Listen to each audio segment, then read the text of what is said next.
January 27th, 1943. The North Sea coast of Germany. The morning is iron gray. A bitter wind moves off the water, low and flat, pressing against the frozen marshes of the German coastline near Wilhelmshaven. The temperature holds below zero. Frost has sealed the windows of the Luftwaffe dispersal huts, where fighter pilots sit in flight gear, cups of ersatz coffee warming their hands, speaking in the clipped, confident tones of men who have not yet learned what is coming. Outside, on the hardstands, Focke-Wulf 190s and Messerschmitt 109s sit under camouflage netting, their engines cold, waiting. The radar operators on the shore listen to their instruments. And then, somewhere out over the gray expanse of the North Sea, something is moving. Something large. Something unprecedented. Such a formation of American B-17 flying fortresses, 53 of them, is crossing the water at 25,000 feet, trailing white contrails against a pale sky, heading for the German naval yards at Wilhelmshaven. They carry no fighter escort. They carry only bombs, determination, and 10 men apiece who have staked everything on a doctrine that their commanders believe in with the fervor of the devout. The Luftwaffe scrambles. What happens next, over the course of the next 2 years, in raid after raid, in sortie after sortie above the industrial heartland of the Third Reich, will not simply change the course of the air war. It will shatter the German understanding of what the United States of America truly is, what its people are capable of producing, and what a free nation, when roused to purpose, can endure. Yes, this is the story of 25,000 sorties, of bombers that flew without escort into the guns of the most sophisticated air defense system on Earth. Of German pilots who laughed at first and wept by the end. It is the story of the American industrial machine, the terrible arithmetic of attrition, and the moment when the most decorated Luftwaffe aces in the Reich looked up at the sky above Berlin and understood that they had already lost the war. To understand the magnitude of what the American 8th Air Force attempted and ultimately achieved, one must first understand the idea that drove it. The doctrine of daylight precision bombing was not born in combat. It was born in a classroom. Through the 1930s at the Army Air Corps Tactical School in Maxwell, Alabama. A generation of American airmen shaped a philosophy of warfare that would define the Second World War. The theory was elegant in conception, brutal in execution. Rather than carpet-bombing cities as the British Royal Air Force proposed to do under the cover of night, the Americans believed that industrial war could be ended by surgical strikes on specific targets. Ball-bearing factories, aircraft plants, oil refineries, railroad marshalling yards. Destroy the sinews of the German war machine, and the machine would stop. The bombers, these theorists argued, would fly in tight defensive formations, bristling with machine guns, and the German fighters would be unable to break through the wall of concentrated fire. The Boeing B-17 Flying Fortress, a name that was both a description and a promise, had been built for exactly this purpose. Yet with as many as 13 heavy-caliber machine guns and a rugged aluminum airframe capable of absorbing remarkable punishment, the B-17 was, in the minds of its champions, its own protection. What these men did not account for, could not account for, because it had never been tested, was the Luftwaffe. Brigadier General Ira Eaker, a World War I fighter pilot turned strategic bombing advocate, was placed in command of the 8th Air Force Bomber Command in England. He believed with the conviction of a man who has built a cathedral from his own theological certainty. When British Prime Minister Winston Churchill arrived at the Casablanca Conference in January 1943 and pushed for the Americans to abandon daylight bombing and join the RAF's night raids, Eaker met him with a single page of argument. Yes, he would not bore the Prime Minister with tables of statistics or military projections. He gave him one sentence. If the RAF continues night bombing and we bomb by day, we shall bomb them round the clock, and the devil shall get no rest. Churchill, a man who understood both military strategy and the weight of a well-turned phrase, was won over. The round-the-clock bombing offensive was approved. The Americans would fly by day into Germany, alone. On January 27, 1943, Eaker ordered Mission Number 31, the first unescorted American heavy bomber raid directly over German soil. 91 B-17 US were dispatched toward the submarine yards at Wilhelmshaven. Weather and mechanical failures thinned the formation en route. 53 aircraft reached the target. Yet the raid caught the defenders partially off guard. The elite Luftwaffe units were still deployed in France and on the Eastern Front. Only 3 bombers were lost. The mission was declared a success. The generals were encouraged. The machine had begun. What they could not see in those early winter weeks was that the Germans were watching carefully, studying, adapting. On German airfields across occupied Western Europe and the Reich itself, Luftwaffe fighter pilots received intelligence reports with the measured interest of experts examining an opponent's game. The first American formations seemed manageable, small, vulnerable, flying at altitudes that left their crews half frozen at 25,000 feet, where temperatures plummeted to 60 degrees below 0 Fahrenheit. Where a crewman without supplemental oxygen would lose consciousness in 3 to 5 minutes and die shortly after. The Americans wore electrically heated suits, thick sheepskin layers, oxygen masks that sometimes froze at the faceplate and cut off the air supply without warning. They flew 8 to 10-hour missions in cramped positions, teeth chattering at altitude, fingers numb, watching the horizon for the glint of attacking fighters. It was miserable work. The Luftwaffe pilots intercepting from warmer, prepared positions expected, reasonably, that these formations would bleed out quickly. That attrition would grind the American will to dust. They were wrong about the will, and they were catastrophically wrong about the arithmetic. In the spring and summer of 1943, the 8th Air Force pushed deeper into occupied Europe, and each mission extended the line a little further east, a little closer to the beating industrial heart of the Reich.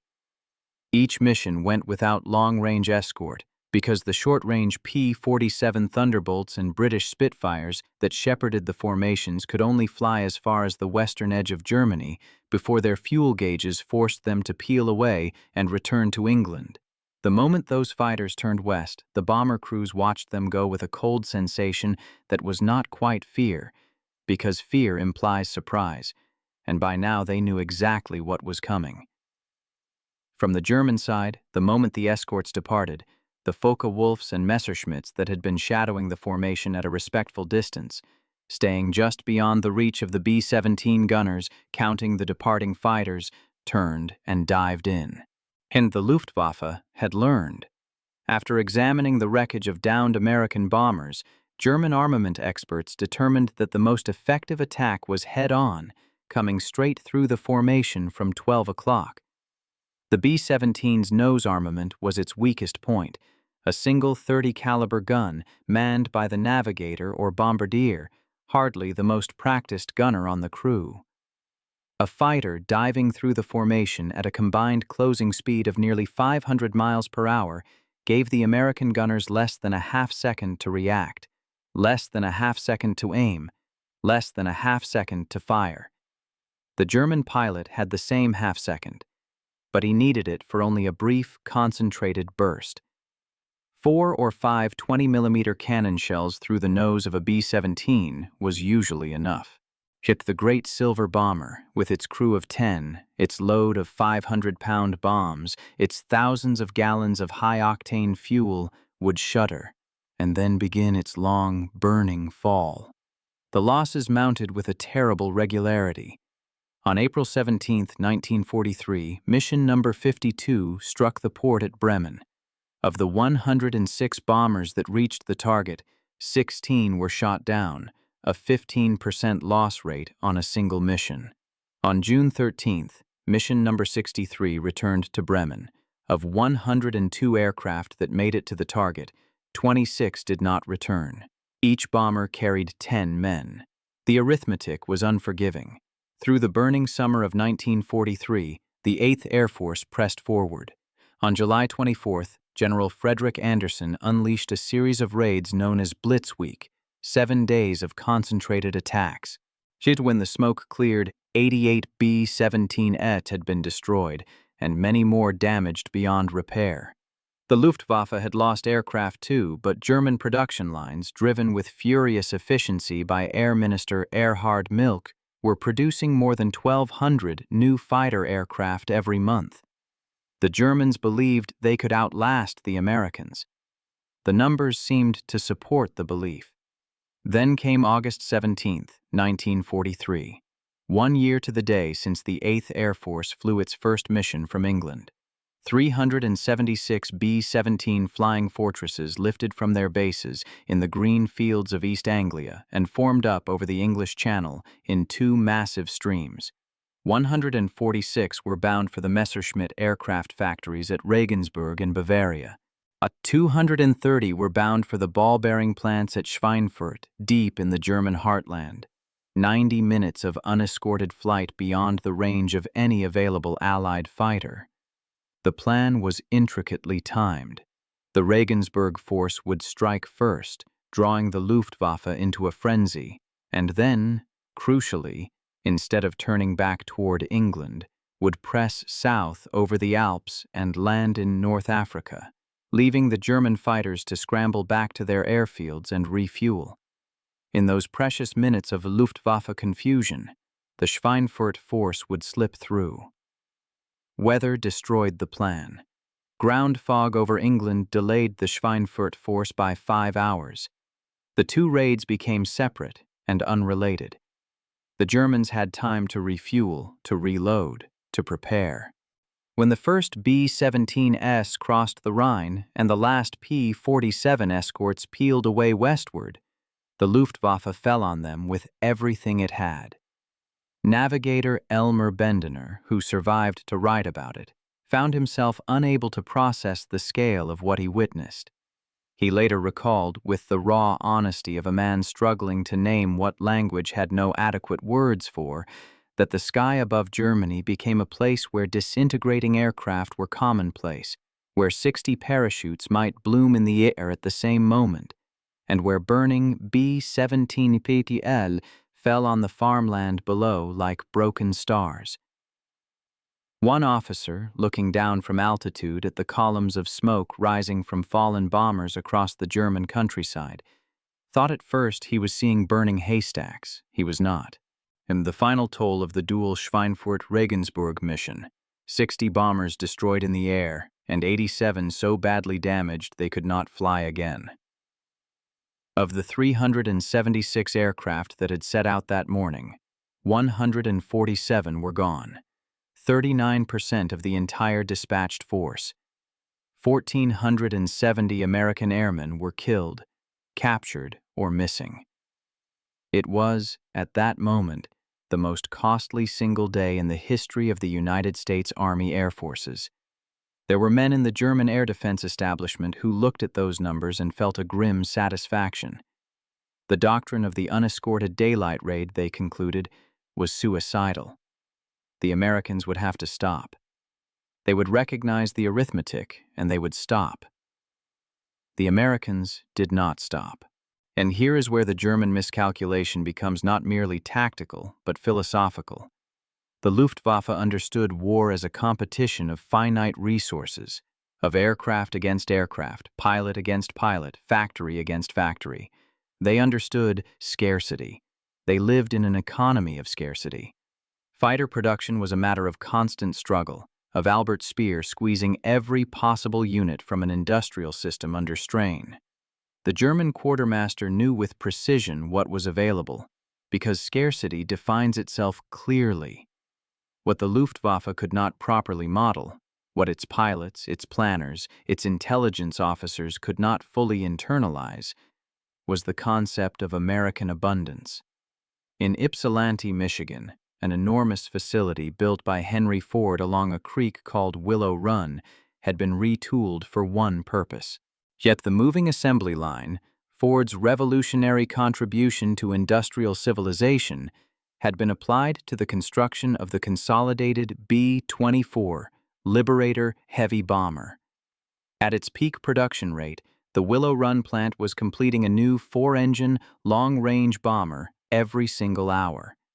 Every 60 minutes, a fully assembled aircraft rolled off the line, ready for fuel, ready for crew, ready for combat. By the end of the war, Willow Run alone had produced 8,685 B-24s, nearly 9,000 heavy bombers from a single factory in the American Midwest. The Boeing plants in Seattle were building B-17 at a rate of 16 per day in their peak month. Across the United States, the total production of the war reached nearly 12,800 MY-17 and more than 18,400 By-24. Over the entire war, American factories produced close to 300,000 military aircraft, a number that exceeded even the most optimistic projections of Allied planners and dwarfed anything the Third Reich could have imagined. The Luftwaffe's intelligence reports about American production were accurate. The German generals read the numbers and refused to believe them. Not because they were unintelligent men, they were not, but because the numbers described a reality that lay outside the boundaries of their experience. A nation that could build that many aircraft was not a nation that could be beaten by attrition. It was a nation that was itself the attrition. October 1943 brought the reckoning that the generals should have anticipated, but that the numbers alone could not convey until it was lived. On October 8, 1943, 357 American bombers struck the U-boat yards at Bremen and the aircraft factories at Vegesack. 35 did not return. The following day, October 9th, a further force struck airfields and industrial targets, losing 30 more. On October 10th, 200 bombers attacked the rail yards at Munster, and the 100th Bombardment Group, flying in the low, most exposed position of the formation, was effectively destroyed. Of 13 B-17s from the 100th that crossed into German airspace that day, 12 were shot down. The single survivor, Royal Flush, piloted by Lieutenant Robert Rosenthal, limped home to England with 2 engines destroyed. As both waist gunners wounded, the oxygen system shredded, and a hole torn through its right wing large enough for a man to pass through.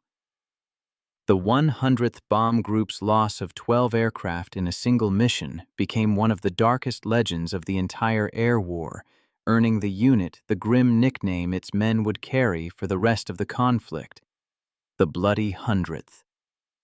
4 days later, October 14th, 1943, Black Thursday, 291 B-17 teams formed up over England and set course for Schweinfurt. The briefing that morning, at multiple airfields across East Anglia, was received with a silence more eloquent than protest. Men who had survived the first Schweinfurt raid knew what waited beyond the German border. At one briefing, the group commander finished his remarks with the customary gesture of encouragement. From the back of the hut, and a single voice answered, "And goodbye." The crews filed out into the pre-dawn cold, climbed into their aircraft, and went. The Luftwaffe was waiting. German radar had tracked the formation assembling over England since before dawn. When the P-47 escorts reached their fuel limit near the city of Aachen and turned west, when the last friendly fighter waggled its wings and disappeared, the German interceptors arrived in numbers that the Americans in those aircraft later struggled to describe. 300, 400, perhaps more, individual German fighters. Twin-engine Messerschmitt 100 standing off at distance, firing air-to-air rockets into the formations to break them apart. Single-engine Focke-Wulf 190s and Messerschmitt 109s pouring through in head-on attacks, pairs and groups of 4, 50 yards, 75 yards, its cannon fire flickering from their wings like horizontal lightning. One B-17 was cut cleanly in two by concentrated cannon fire, its tail section and forward fuselage separating in what one witness described as seeming to happen in slow motion, the two halves tumbling away from each other, trailing smoke, falling separately toward the German fields below. A crew could mark the route of the formation by the pillars of black smoke rising from downed B-17Es across the landscape of Bavaria. The white contrails of the surviving bombers ran above those pyres, pressing eastward, holding formation, refusing to turn back. When the mission returned to England that evening, what remained of it, the accounting was devastating. 60 B-17Es shot down over Germany. 5 more crashed, attempting to land in England. 17 so badly damaged they would never fly again. Total aircraft losses: 82 of the 291 dispatched. Of the surviving 175 that made it back to England, 142 had been damaged. Only 33 aircraft, barely 11% of the entire force, returned without a single bullet hole. 642 men were killed, wounded, or missing. In a single day's work, the 8th Air Force had suffered losses that would have broken most nations' air forces permanently. It did not break theirs. During all of 1943, only 1 in 4 American bomber crewmen survived to complete their required 25-mission combat tour. The odds were not merely unfavorable. Statisticians later determined that through much of 1943, it was mathematically impossible for a bomber crew to complete 25 missions. The life expectancy of a B-17 in the fall of that year was 11 missions. A man who climbed into that aircraft accepted, as a condition of his service, that the laws of probability were arranged against him. And yet, every morning, across the airfields of East Anglia, the engines turned over. The formations assembled. The contrails climbed. This is the fact that shattered the Luftwaffe, not the loss of individual aircraft, but the realization that the formations kept growing. That for every B-17 that went down over Schweinfurt or Bremen or Munster, 2 were being completed in Seattle. That for every crew lost, a new crew of trained, determined young men arrived from the vast American interior. The German fighter pilots who had started the air war with the confidence of elite professionals who had earned their wings over Spain, Poland, France, and Britain, found themselves, through 1943, flying an average of 3 to 4 combat sorties per day, fighting exhaustion, fighting mechanical failures in overworked aircraft, fighting attrition rates that no air force, however skilled, could long sustain. Their replacement pilots, by contrast, arrived with fewer and fewer training hours. By 1944, a new Luftwaffe pilot might have as little as 120 hours of flight time before his first combat mission, compared to the hundreds of hours accumulated by his American counterpart, who was trained in the enormous, weather-blessed skies above Texas, Florida, and Arizona on the full resources of the most productive economy on Earth. In each American bomber, 10 men. And in each man's kit, among the survival equipment and the spare ammunition for his gun position and the folded maps and the mission briefing papers, something small. A Hershey Field ration bar, the D-ration chocolate, dense and dark, designed not for pleasure but for sustenance. American soldiers and airmen across every theater of the war carried this bar. It was not a delicacy. It was deliberately made to taste barely palatable so that soldiers would not consume their emergency rations in idleness. But it was chocolate, an item that had become, in wartime Germany, nearly impossible to obtain. Yes, and it represented something the Luftwaffe pilots who sometimes found the wreckage of American aircraft could not entirely comprehend. A nation so abundantly supplied that it sent luxuries into combat.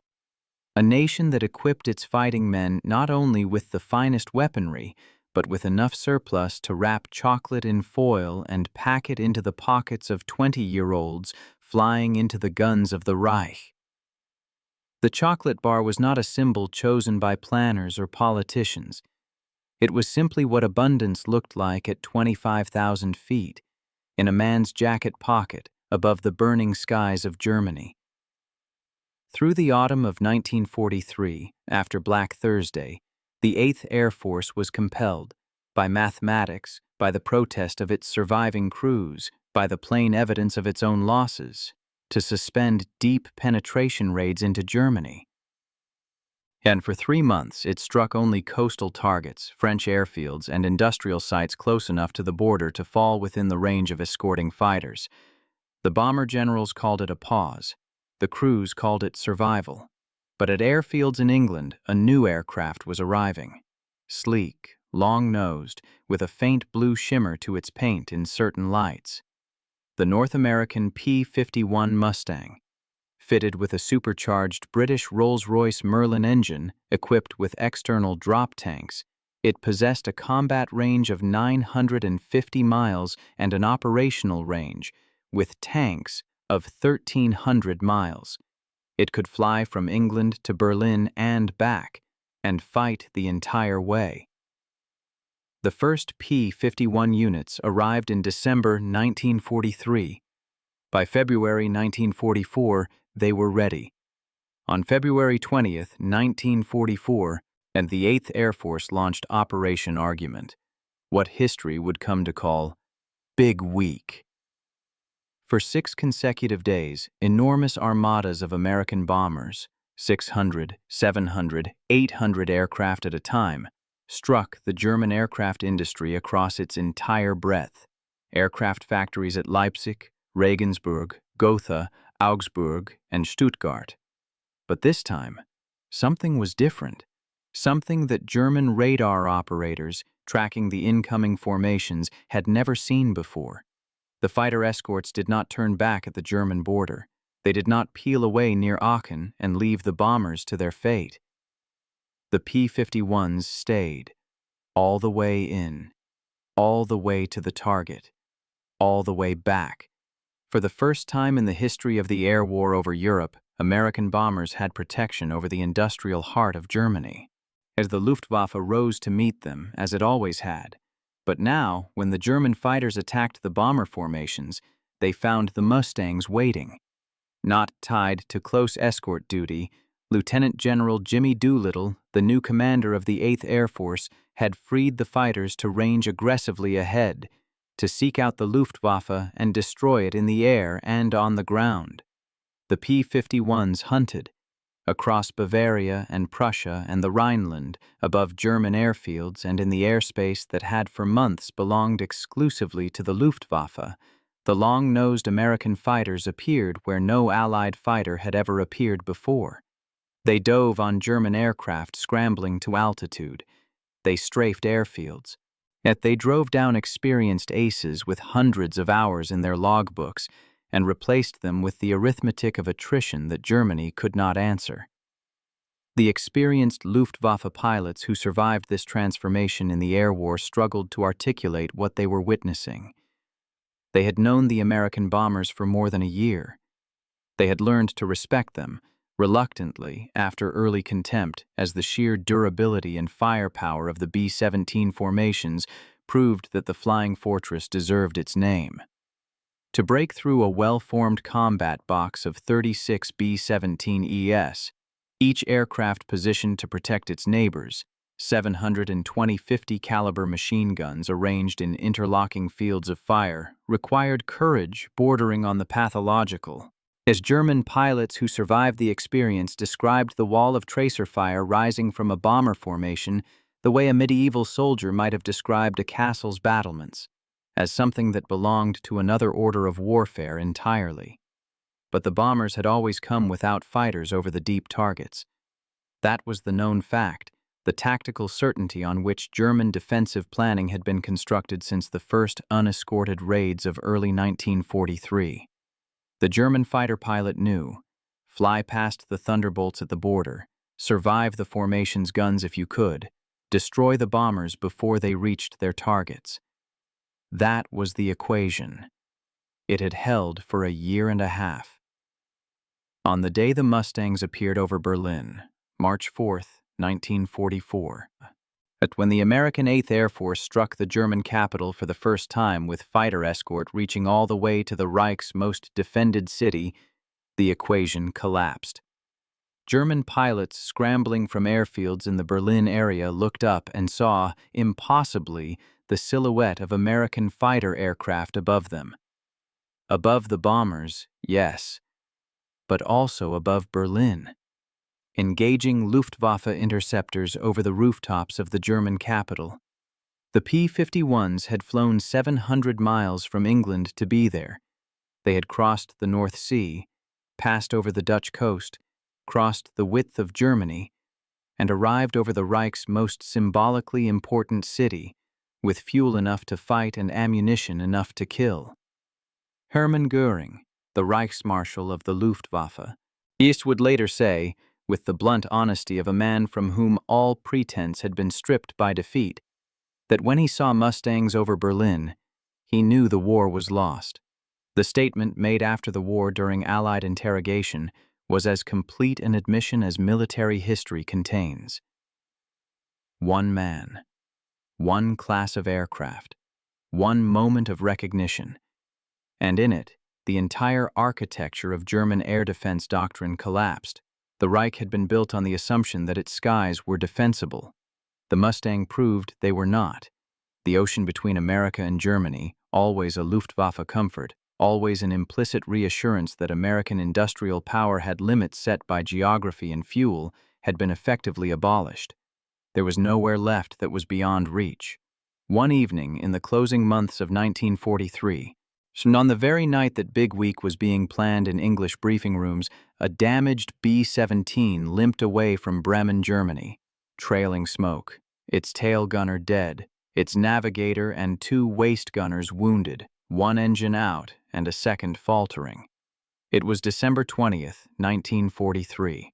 The pilot, a 21-year-old second lieutenant named Charlie Brown, struggled to keep the aircraft flying north, aiming for the English coast he was not certain he could reach. Out of the gray sky behind him came a German Messerschmitt 109, and at its controls sat Oberleutnant Franz Stiegler, an ace with 27 confirmed aerial kills, within a single kill of being awarded the Knight's Cross. He pulled into position behind the stricken bomber. His guns were loaded. The distance was point blank. The B-17 was flying on will alone. Yet he looked through his canopy into the shattered fuselage of the American aircraft and saw the dead and the wounded. Saw a crew so broken that it no longer had the capacity to threaten him. And he thought, this was later established in his own post-war account, of the code instilled in him by his former commanding officer, that a soldier does not shoot at a man descending in a parachute, and a knight does not shoot a helpless opponent. He pulled alongside the bomber. He flew beside it, over German airfields and then over the German coast and then over the North Sea, staying with it, protecting it from other German fighters who might not share his reticence, guiding it toward England. When they reached the English Channel, he looked across the narrow gap between cockpits at Charlie Brown, made eye contact, and saluted. As then he turned east and flew back to Germany. The two men did not meet again for 47 years. When they finally found each other, they became close friends until the end of their lives. The story of Franz Stiegler and Charlie Brown is not a story about mercy in the abstract. It is a story about recognition, about a German pilot looking through the wreckage of an American bomber and seeing, for the first time with full clarity, the human cost of what both sides were doing. The B-17 was not an abstraction. It was 10 men from Missouri and Georgia and Ohio and Michigan who had eaten chocolate from a foil wrapper that morning, who had said nothing particularly memorable at the briefing, who had climbed into an aluminum tube at altitude and flown 6 hours through cannon fire because their country asked it of them. Stiegler understood something in that moment that his Air Force's high command had never fully understood, that the Americans could absorb this punishment because they believed in what they were fighting for, and because the nation behind them had decided, with the full weight of its democratic machinery, to support them without limit. By the spring of 1944, the American bomber offensive had fundamentally altered the balance of the air war over Europe. Operation Big Week alone cost the Luftwaffe hundreds of experienced pilots and aircraft it could never fully replace. Through the combined pressure of escorted bomber raids, fighter sweeps, and the insatiable demand placed on German defensive resources, the Luftwaffe found itself ground down to a fraction of its former effectiveness. was German fighter production actually increased dramatically. Albert Speer's armaments ministry performed what industrial historians still marvel at, pushing fighter output to record levels through 1944. But production numbers, it turned out, were not the limiting factor. Pilots were. Experienced pilots. The men who had learned their trade over the skies of a dozen countries across 6 years of war. They could not be mass-produced. They could not be assembled in 60 minutes at a Willow Run. When they died, or when they were captured, or when the physical and psychological toll of flying 3 and 4 combat sorties every day finally broke something inside them, they left a gap that no number of new Focke-Wulf 19s could fill. The American bomber crews paid a catastrophic price for this dominance. At the 8th Air Force suffered 26,000 men killed in the European theater, more than the entire United States Marine Corps lost in the Pacific War. 77% of the men who flew with the 8th Air Force became casualties in one form or another. The statistics for individual missions, at the height of the unescorted period, produced numbers that were not merely unfavorable but existentially threatening to any sustained military effort. A man assigned to a bomber group in the summer of 1943 was assigned with mathematical precision to the probability of his own death. He knew it. His fellow crew members knew it. The ground crews who serviced the aircraft, who painted mission markings on the noses of the surviving planes, yet who watched the formations return with ragged holes in the formation where intact aircraft had flown that morning. They knew it too. And still the sorties accumulated. Mission after mission, week after week, through the burning English autumn and the frozen continental winter. When the full accounting was made, the 8th Air Force alone flew more than 750,000 bomber sorties over the course of the war. Of those, more than 25,000 were deep penetration missions launched into the defended airspace of Germany and German-occupied Europe at a time when the escort fighters of the day could only reach the outer border of the Reich. 25,000 times, the American formations passed the point where the little friends turned back.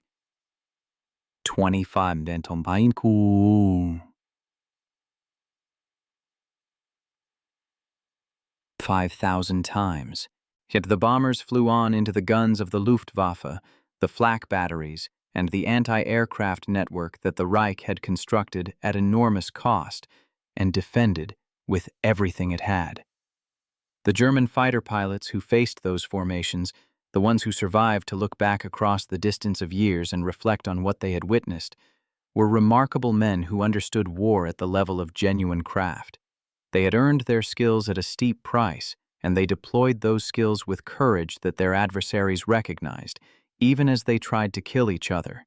Many of them admitted in post-war testimony and memoir and interview that the moment that broke their understanding was not any single battle or any single loss. It was the mathematics. It was watching the formation thin under their attacks, watching B-17s fall, watching bombers burn, watching parachutes open over German fields, and then returning the following morning to find that the formation was the same size it had been before, that the American industrial machine had replaced overnight what the Luftwaffe had destroyed the previous afternoon, that the contrails stretching across the German sky in the long morning light were, if anything, more numerous than they had been the day before. Those contrails, thin white lines against the cold blue of altitude, drawn by engines burning American aviation fuel, drawn by formations that had flown from fields in the English countryside where young men had eaten scrambled eggs and folded their Hershey bars into jacket pockets and run pre-flight checks in the pre-dawn cold. Yet the contrails were the visible signature of American purpose, of a nation that had decided to spend itself on freedom with the same unself-conscious abundance that it spent itself on everything else. They stretched across the sky above Schweinfurt and Berlin and Regensburg and Bremen in great white highways that the German population below could see from their houses, from their factory windows, from their air raid shelters. And for those who looked up and understood what they were seeing, an industrial democracy spending its surplus of men and machines on the extinction of tyranny, those white lines in the winter sky contained a message that no propaganda ministry could either manufacture or suppress. America has come. America is here. And it is not going home. When the war in Europe ended on May 8, 1945, just the accounting of American strategic air power was submitted to the United States Strategic Bombing Survey, the most comprehensive analysis of air power ever conducted. Albert Speer, Hitler's Minister of Armaments, told Allied interrogators with the frank precision of a broken professional that the strategic bombing of Germany had indeed decided the industrial outcome of the war. That the combination of escort fighters destroying the Luftwaffe in the air and American bombers destroying the factories and oil refineries on the ground had created a set of conditions from which German recovery became at some point simply impossible. That it had taken longer than the Americans hoped, cost more than anyone wanted to admit, and reached its ultimate effect not through the precision that the doctrine promised, but through the sheer, inexhaustible, democratic abundance of American men and machines applied to the task without limit and without relent. The German fighter pilots who had scrambled to intercept the first unescorted formations over Wilhelmshaven in January 1943, young men in the cockpits of the finest aircraft their nation could produce, confident in their skills, confident in their doctrine, confident in the logic of a military competition between finite powers, had encountered something they were not equipped to understand. Not a better pilot, not a better aircraft in those early months, but something more fundamental than either. They had encountered a civilization that had looked at the tools of industrial warfare and decided that there were not enough of them, and had proceeded, with the full and democratic consent of its people, to build more. To build so many more that the act of destruction itself became a form of creation, because each bomber that the Luftwaffe shot down was a bomber that had forced the Reich to spend ammunition, pilot training hours, and irreplaceable experienced airmen to bring down. And when that bomber was replaced the following week by two more, the loss was not a loss. It was a transaction, an exchange in which the Americans held the stronger currency because their currency was not rationed. There is a particular kind of silence that falls over a Luftwaffe airfield in the late winter of 1944, when a pilot returns from his third sortie of the day and sits in his cockpit for a moment before climbing down. The engine has gone quiet. The ground crew is approaching. Beyond the fence, the contrails from the returning American formation are fading in the western sky, dissolving into high cirrus. He has shot down 2 bombers today. He knows that somewhere in Michigan and Washington and Texas, those aircraft are already being replaced. He knows that the young men now falling in their parachutes over Thuringia will be replaced by other young men, equally brave, equally trained, equally equipped with the resources of a country that has decided to spare nothing. He knows, in the way that a soldier knows things that cannot be admitted yet to be true, that this is how it ends. Not in a single catastrophic defeat, not in a moment of surrender over a conference table, but in the slow, statistical grinding of a free nation's abundance against a totalitarian system's capacity to endure it. He climbs down from his cockpit, and he accepts a cup of ersatz coffee. He files his report, and in the morning he will fly again.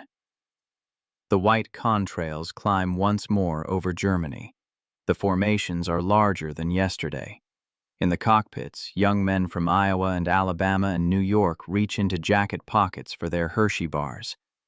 Below the oxygen masks, behind the frozen goggles, behind the faces tightened by cold and altitude and the knowledge of what waits above the German border, something endures that cannot be measured in sorties or bomb tonnage or kill ratios.